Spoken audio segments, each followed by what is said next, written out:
I love actor Liam Neeson. As an actor, as a celebrity, and as a person in real life, even though I've never met him in real life, but he just seems like he's an amazing human being and someone you would love to know if you had to know him in real life. But for some reason, I was not interested to see this movie at all today. I was not motivated. I don't think the trailers motivated me at all. I just really had no idea what this film was really about. But I saw it today. It is called A Walk Among the Tombstones. Of course, it's the brand new film starring Liam Neeson and really nobody else. There's a lot of names that are in this film and there's a lot of recognizable actors, but there's people that I don't really know what their names are, and I apologize for that. Though I've seen them in other films and they've done other parts and other roles and they've been very good in those roles as well. But in this brand new film, Liam Neeson, it's centered in the early 90s in the beginning, then we get some credits, and then it's in the late 90s. In the early 90s, Liam Neeson is this cop in New York.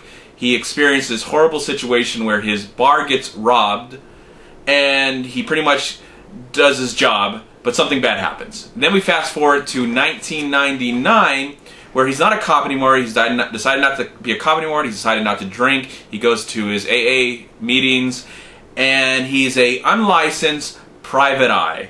And so this is kind of a suspense thriller. It's an investigation film, as he pretty much works for lowlifes, criminals, drug traffickers, and tries to help them find the people that are captured and ransom and all that stuff. In this story, he gets really involved in this case where these young people who are associated, these young women who are associated with criminals, get captured and killed even though the ransoms get paid.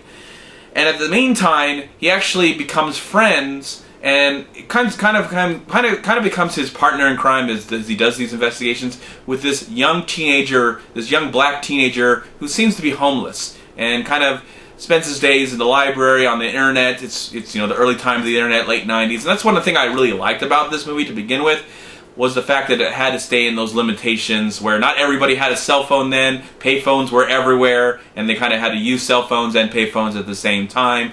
Even the main character, Liam Neeson, doesn't really use a cell phone, doesn't really believe in cell phones.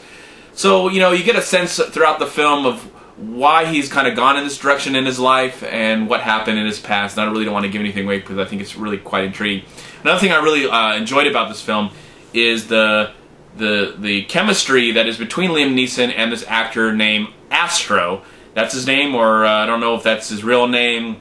Is it something like Madonna or Cher or something like that? But I remember seeing him in a movie before. I had to check, and it was Earth to Echo. So this is like his second big film. I don't know where this kid ever came from. I didn't really care for him in Earth to Echo, but in this film, he was really, really good, and I think the filmmakers utilized that very well. And their chemistry between them, they became this weird, unlikely team as they were trying to investigate this next case and find out if they could get to save this person before the killers does what they're known for doing in this film. I like the setting of the film. The locations are great. It looks really dreary and gripping and disgusting. And this is not a first-time director. This is not a first-time writer. This is actually this is based on a novel of some kind. Never read it, but the director and writer of the film is Scott Frank, and he's known for writing a lot of great scripts and being a part of a lot of great franchises. And of course, a few years ago, he made one of the best crime thrillers, in my opinion, which starred Joseph Gordon-Levitt, called The Lookout. Check it out. Look out for it. It's a great film. It's very underrated, very underappreciated. This film is not as good. I didn't want to try and compare it to The Lookout, but it's not as good as that kind of film. I think Scott Frank does a good job at creating these. These characters have already been created, of course, in book form, I guess. But I think they do a good job to get us to care about these characters and care about this investigation. I think what was most interesting about this film is the ultimate investigation. Even though I don't really like the main bad people in this film, I felt like we got to know them way too fast in this movie. It was a little too rushed. And so there really is no huge big surprise near the end, even though I felt like the third act was a solid part of the movie, maybe the most solid part of the film, where I was like kind of on the edge of my seat somewhat and really wanted to know how this was all going to turn out in the end. And, overall, I thought this was a well-paced film. It dragged a little bit in parts of the film, but I liked some of the chemistry between some of the characters, especially Liam Neeson and Astro. I thought they were really good together and became a really good team. And I liked some of the other side characters having here, but I wasn't really convinced by the bad guys. I just, I don't know. I don't want to blame the actors. I don't know who to blame in that situation. It didn't grab me as much as I'd like to when it came to the bad people. But overall, I thought this was a good, solid movie. Nothing really great to rush out and go see. But if you're looking for something different than what's out there right now in the theaters, there's some really interesting films out right now. I thought one of them was one of the best films I saw of the year. That was crazy. I'm still thinking about that movie right now.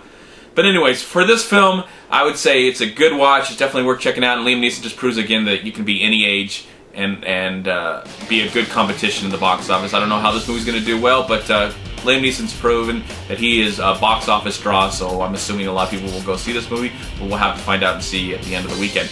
But anyways, I liked the film. I thought it was solid. I thought it was good. It did have some minor issues with it, but for what it was, I think it's definitely worth seeing and definitely worth, between matinee and between full price. Check it out. I'm going to give A Walk Among the Tombstones, I'm going to give it a solid 3 stars out of 4. I'm MovieManCHAD. Please like, comment, subscribe to my channel. I'm also on Twitter and on Facebook. Please go to WeLiveFilm.com and subscribe right here on YouTube to We Live Film. Also go to Long Beach Acting and Film Association right here on Facebook and Twitter. Please also go to MoviePod.com, and if you've enjoyed this movie review, please click right here. Subscribe to my channel. I'd really appreciate it. Have a great day, a wonderful night, and a wonderful life, and I'll talk to you at my next movie review. Bye, everyone. Peace be with you, my friends.